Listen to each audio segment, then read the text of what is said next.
The last emperor of China ruled 400 million people from a throne claiming descent from heaven. DNA has now traced that bloodline back through centuries, and what it found connects the Qing dynasty to origins the court records never revealed. Before we dive in, comment where in the world you are watching from, and don't forget to click subscribe. For most of Chinese imperial history, the legitimacy of the ruling dynasty rested on a concept called the mandate of heaven, the idea that the right to rule was granted by a cosmic authority to a family of exceptional virtue and withdrawn when that family became unworthy. The mandate was not merely a political idea, it was woven into the cosmological framework that organized Chinese civilization. The emperor was the son of heaven, the pivot around which the human and divine worlds turned. The single individual whose ritual correctness maintained the harmony of the cosmos itself. This theological structure had a specific genealogical implication. The ruling bloodline was not merely politically special, it was metaphysically distinct. The emperors of each dynasty ruled because their blood carried something that other blood did not. This belief was never explicitly genetic in the modern sense, but it was deeply ancestral in its logic. The throne descended through a specific patrilineal chain, and that chain's unbroken continuity was essential to the dynasty's claim on cosmic authority. The Qing dynasty, which ruled China from 1644 until 1912, and which produced the last Chinese Emperor Puyi, made this claim with particular intensity and with a specific complication. The Qing were not Han Chinese. They were Manchu, a people from the forests and plains north of the Great Wall, people who had conquered China rather than arisen from within it. The tension between Manchu identity and Han legitimacy ran through every generation of Qing rule, and it shaped the way the dynasty presented its genealogy, managed its bloodline, and eventually confronted the science that would trace that bloodline in ways no imperial archive could control. The Qing imperial family belonged to a clan called Aisin Gioro. Aisin means gold in the Manchu language, and Gioro is the clan name. The Aisin Gioro were not originally the most powerful family in the Jurchen tribal confederacy of northeastern China, the region now known as Manchuria, but they rose to dominance under a remarkable leader named Nurhaci in the early 17th century. The Jurchen people had a complex history that stretched back centuries before Nurhaci. They had established the Jin dynasty that ruled northern China from 1115 to 1234, before being destroyed by the Mongol invasions. The Jurchen who survived the Mongol period scattered across the northeastern forests and plains, maintaining tribal structures and a distinct identity that the Chinese state alternately controlled through the tribute system, suppressed through military action, and ignored as a peripheral inconvenience. Genetics research on the Jurchen and Manchu peoples has produced findings that place them within a specific cluster of East and North Asian populations. Their Y chromosome haplogroup distribution, the genetic markers that trace the direct male line of descent, shows a profile that reflects their position at the intersection of multiple migratory waves across the Eurasian landmass. The dominant haplogroup among historical Manchu populations is haplogroup C, specifically the subtype CM217, which is the marker most strongly associated with the pastoral and forest-dwelling peoples of northern Eurasia. Haplogroup CM217 is one of the oldest and most widely distributed Y chromosome lineages in Asia. It is found at high frequency among Mongolian and Evenki populations, among the indigenous peoples of Siberia, and among the Tungusic-speaking peoples of the Russian Far East, of whom the Manchu are a subgroup. Nurhaci was born in 1559 into a family that held a relatively modest position within the Jurchen tribal structure. His father and grandfather were killed in 1583 in a Chinese military operation, and Nurhaci spent the following decades building an organization from that personal loss and a strategic intelligence that no contemporary account of him fails to note. Over roughly 3 decades, Nurhaci unified the Jurchen tribes through a combination of military conquest, political marriage, and the construction of a new institutional framework called the 8 Banners system.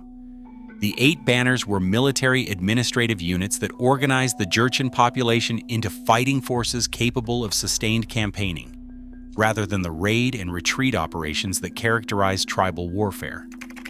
Each banner was commanded by a Nurhaci family member, which meant that as the banners expanded, the organizational structure of the new state was genealogically anchored to the Aisin Gioro bloodline. In 1616, Nurhaci proclaimed himself Khan of a new state he called the Later Jin, invoking the memory of the Jurchen Jin dynasty that had ruled northern China 4 centuries earlier. The genealogical claim embedded in this naming was deliberate. Nurhaci was asserting not just current power, but historical continuity, connecting the Aisin Gioro clan to a prior moment of Jurchen greatness that had been interrupted but not permanently extinguished. The Y chromosome lineage that genetic researchers have connected to the Aisin Gioro clan runs back through this period in ways that allow some inference about the clan's deep ancestry. The specific subclade of haplogroup CM217 associated with the Aisin Gioro, based on research into the documented male line descendants of the clan, falls within the C2 subtype that shows the highest frequency among speakers of Tungusic languages, the language family that includes Manchu, Evenki, and several Siberian languages. Nurhaci's son Hong Taiji, who succeeded him in 1626, completed the transformation of the Jurchen polity into the foundation of an empire. Hong Taiji renamed his people the Manchu in 1635, a decision whose motivation is still debated by historians. The Jurchen name carried too many associations with the subordinate role that Jurchen tribesmen had played within the Chinese tributary system. The new name created a fresh identity that was simultaneously continuous with the Jurchen past and distinct from its limitations. Hong Taiji also renamed his state. In 1636, he proclaimed the Qing dynasty, the dynasty of the pure, replacing the later Jin name. The word Qing was chosen with careful symbolic attention.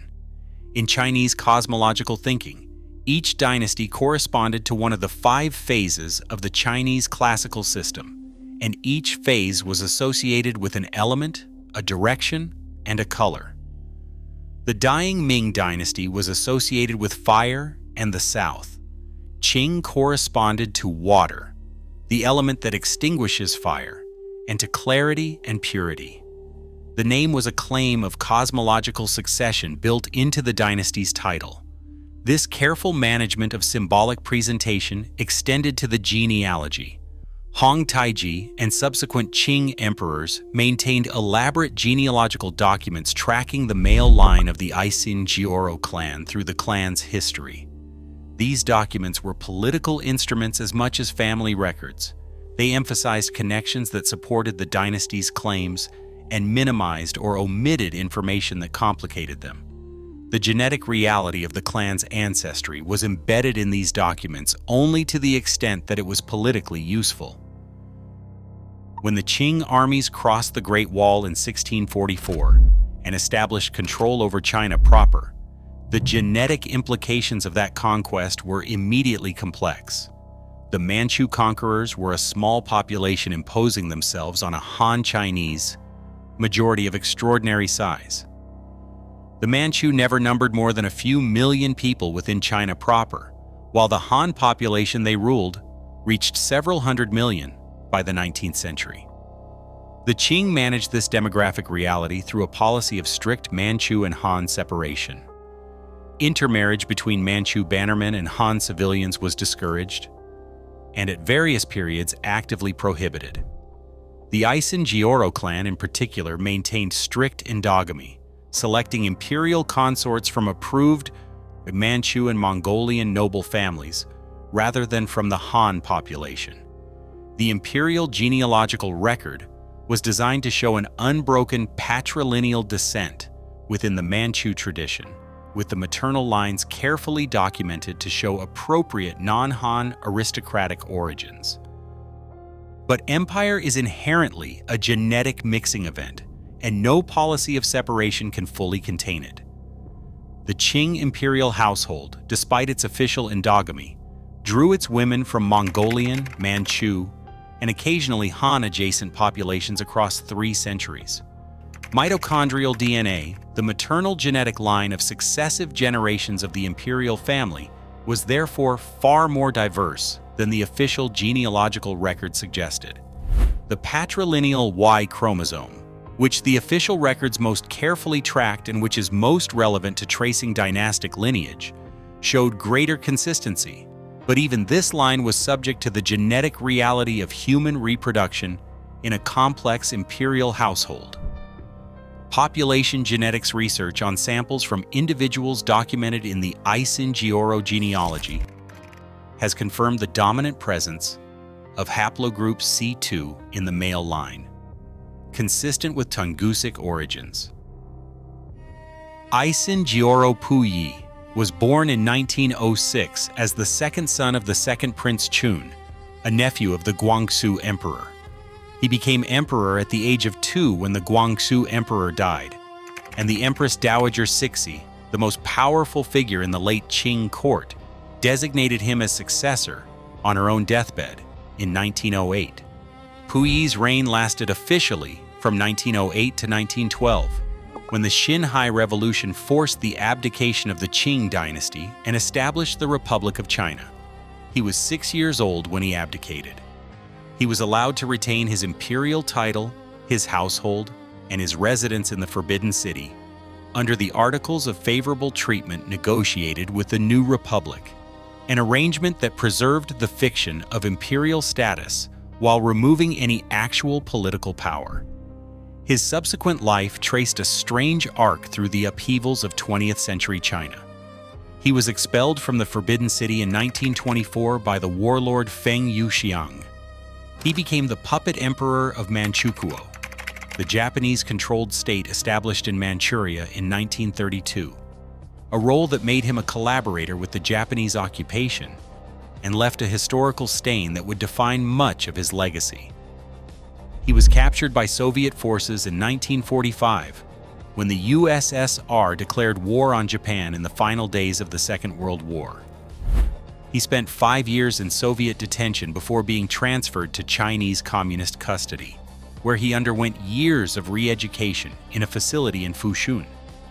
The communist government eventually rehabilitated him, and Puyi spent his final years working as a gardener at the Beijing Botanical Garden and later as a researcher at a cultural institute. He died in 1967 during the Cultural Revolution, in circumstances of relative obscurity, the last male line representative of a dynasty that had once commanded the largest empire on Earth by population. The direct genetic analysis of the Aisin Gioro lineage became possible through research on collateral male line relatives of the imperial family. The Aisin Gioro clan was large, with thousands of documented male line members in the genealogical records, and many of these family members survived the fall of the dynasty and the upheavals of the 20th century. Researchers in China and internationally have worked with these documented relatives to establish the Y chromosome profile of the imperial line. The research confirmed the Tungusic origin hypothesis with precision. The specific Y chromosome haplogroup associated with the Aisin Gioro male line is C2b1a2, a subclade of haplogroup CM217 that shows the highest frequency among Tungusic-speaking peoples of the Amur River Basin, including the Evenki and related populations. This haplogroup is extremely rare in the Han Chinese population, which is predominantly characterized by haplogroup O and its subclades. The genetic distinction between the Qing imperial bloodline and the Han Chinese majority they ruled is as clear in the DNA as it was in the official dynastic records. The research also produced findings that complicated the simpler narrative. The same C2B1A2 haplogroup found in Aisin Gioro male line descendants is also found at varying frequencies in Mongolian populations, in Siberian indigenous groups, and with particular significance in research populations from Inner Mongolia. This distribution suggests that the specific ancestral lineage of the Qing imperial family was not unique to the Jurchen people, but was part of a broader genetic heritage shared across the steppe and forest peoples of northern Eurasia. The genetics of the Qing imperial family cannot be understood in isolation from the broader population genetics of East Asia, because the story it tells is ultimately the story of how the peoples of East Asia relate to one another at a deeper level than the political and ethnic boundaries of the historical period suggest. The dominant Y chromosome haplogroup in Han Chinese populations is haplogroup O, specifically OM175, and its many subclades. This haplogroup is associated with the spread of early Neolithic farmers from the Yangtze River and Yellow River basins across East and Southeast Asia, a migration that began roughly 8,000 years ago and that over thousands of years transformed the genetic landscape of the region. The Han Chinese genetic profile is predominantly descended from this agricultural expansion. The haplogroup C profile of the Qing imperial family represents a completely different migration history, one associated with the spread of hunter-gatherer and pastoral populations across the northern Eurasian grasslands and forests during a much earlier period. The populations carrying haplogroup C were in East Asia before the agricultural expansion, and were partially absorbed into the expanding farming populations while maintaining their highest frequencies in the regions that agriculture penetrated least effectively, the cold forests of Manchuria and Siberia and the dry steppes of Mongolia. Haplogroup C reflects a distinct northern heritage. When the Qing dynasty conquered China in 1644, it represented, at a genetic level, the latest in a long series of encounters between these two ancient population streams.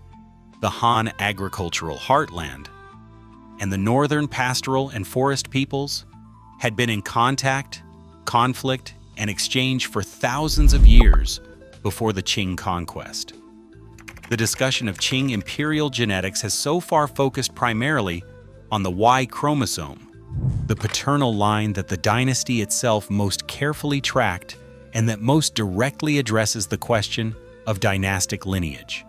But the maternal genetic line, traced through mitochondrial DNA, tells a different and equally important part of the story. The Qing emperors selected their principal consorts from a relatively small pool of Manchu and Mongolian noble families, but the imperial household included secondary consorts and concubines from a wider range of backgrounds, and the children born to these women carried their maternal genetic heritage, regardless of the patrilineal structure that the official genealogy emphasized. Research on the genetic ancestry of documented Qing dynasty descendants through both male and female lines shows a more complex picture than the Y chromosome data alone would suggest. The mitochondrial haplogroup distribution among documented Qing descendants includes haplogroups associated with Tungusic populations, Mongolian populations, and in some cases haplogroups that are more broadly East Asian in distribution, reflecting the genetic reality of a dynasty that drew its women from across northern and eastern Asia over 3 centuries. The most common mitochondrial haplogroups in the Aisin Gioro genealogical population include D and G, haplogroups that are widespread across northern and eastern Asia, and that are found at significant frequencies in both Tungusic-speaking populations and in the populations of northern China and Siberia. This distribution is consistent with the documented marriage practices of the Qing imperial family, and does not suggest any significant Han Chinese maternal input into the core imperial lineage, supporting the historical record's picture of deliberate Manchu endogamy. The Aisin Gioro clan did not disappear with the fall of the dynasty. Thousands of documented clan members survived into the 20th century, and their descendants exist today across China, Taiwan, and among the Chinese diaspora worldwide. Many of these individuals carry genetic heritage that can be traced through the clan's genealogical records. The situation for living Aisin Gioro descendants is complicated by the historical upheavals of the 20th century. During the Republican period following the dynasty's fall in 1912, many clan members changed their surnames to avoid the social and political liability of imperial association in a revolutionary era. During the Cultural Revolution, which began in 1966, imperial ancestry was dangerous enough that many families concealed or destroyed their genealogical documents. The reconnection of living people to documented clan ancestry has been an ongoing process in China, accelerated by the growing availability of DNA testing and genealogical databases. Population genetics research conducted in China in the early decades of the 21st century, including work published in Chinese academic journals, has identified the specific Y chromosome signature of the Aisin Gioro male line in living men from documented clan families. The finding is consistent. The haplogroup C2b1a2 signature appears in documented male line Aisin Gioro descendants at the frequency expected if the genealogical records are substantially accurate. This has an interesting implication. The genealogical records of the Qing dynasty, which were political documents as much as family histories, and which were subject to manipulation and editing for political purposes over 3 centuries, appear to have been genetically honest about the most fundamental fact they tracked: the patrilineal descent of the Aisin Gioro male line. The DNA story of the last emperor's bloodline is ultimately a story about the relationship between the claims that ruling dynasties make about their own specialness and the biological reality that science can now examine directly. The Qing dynasty claimed descent from a cosmologically legitimate lineage. The science confirms that their lineage was real, consistent, and traceable.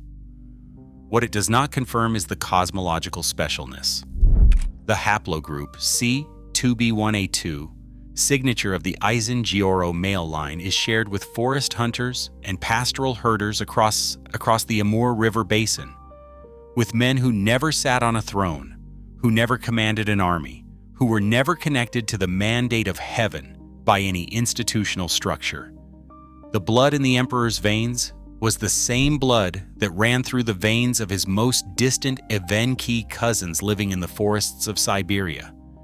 This is not a diminishment of the Qing dynasty's achievement, the construction of a multi-ethnic empire that held together for nearly 3 centuries, that absorbed China's enormous administrative complexity while maintaining a distinct Manchu identity, was one of the most significant political accomplishments in world history. It did not require divine blood. It required organizational genius, military capability, political intelligence, and an extraordinary run of competent rulers across multiple generations. But the divine blood claim, the mandate of heaven, the Son of Heaven theology that gave the emperor his cosmic status, that was always a story that the DNA was never going to confirm. The science does not diminish what the Qing built. It simply removes the supernatural justification for it and replaces it with something more interesting: the story of a forest people from the Amur River basin who, through an extraordinary combination of circumstances and capability, came to rule 400 million people and left their specific Y chromosome haplogroup in the genealogical record of one of the most documented dynasties in human history. Puyi ended his life as a gardener in a public park, the very last of a bloodline that ruled one of the largest empires on earth. The DNA trail behind that throne runs through Manchuria, through the Jurchen forest people, and back to the ancient migrations that shaped all of East Asia. The emperor was human. His bloodline proves it.